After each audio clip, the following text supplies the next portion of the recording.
And where's your heart?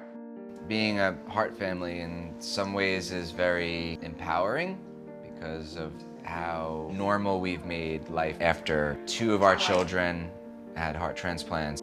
Very good, sweetie. You gonna be a doctor? Other ways it's very lonely because there's almost nobody to relate to.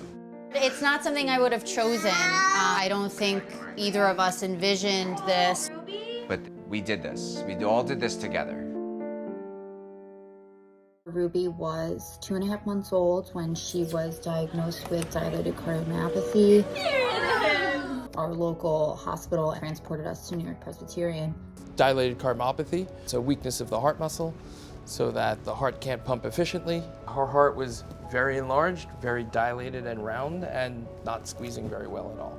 Her heart rate jumped up to 300 beats per minute, so we listed her for transplant. She needed circulatory support in the way of a heart pump to help survive until a suitable donor was identified for transplant. That pump was the Berlin Heart, which is a pump that is implanted surgically, but the blood actually goes to the pump outside the body.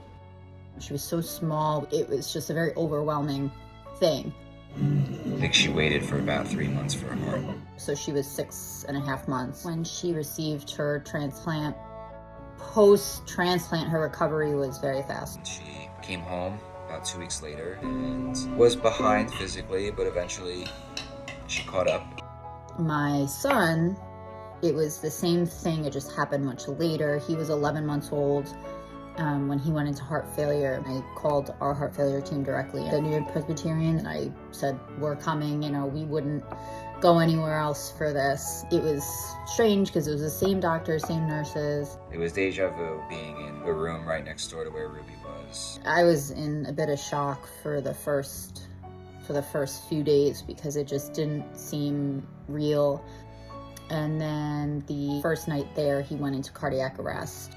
To have both children require transplant as very young children is pretty unusual. For Everett, we were able to use the Jarvik infant LVAD, or left ventricular assist device, support to transplant, where the pump sits entirely within the child and just a drive line comes out of the body to a power source and controller. Buddy was only, I believe, the 8th child in the United States to use this device through what's called the Pumpkin clinical trial. With that device, Buddy was very mobile. Our son was walking.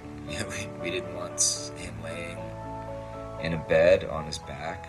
We were able to take him out of the bed and on the floor, and he could walk around the unit, and he could do so much more. He waited much longer for heart transplant. He waited 6 months. This is Everett's heart when he arrived to our hospital. Compared to now, where he has an essentially normal echocardiogram. I always have their bracelets on. They have the same experience. They have the same medication. They see the same doctors. They could support each other. That makes me happy that they have each other. Seeing children when they are at their sickest, be home, thrive is why we do this job. I think about all the nurses and doctors and surgeons. This isn't an accident. This isn't luck. This is really good people. We hope one day to meet our donor families who selflessly thought of someone else, to save our children.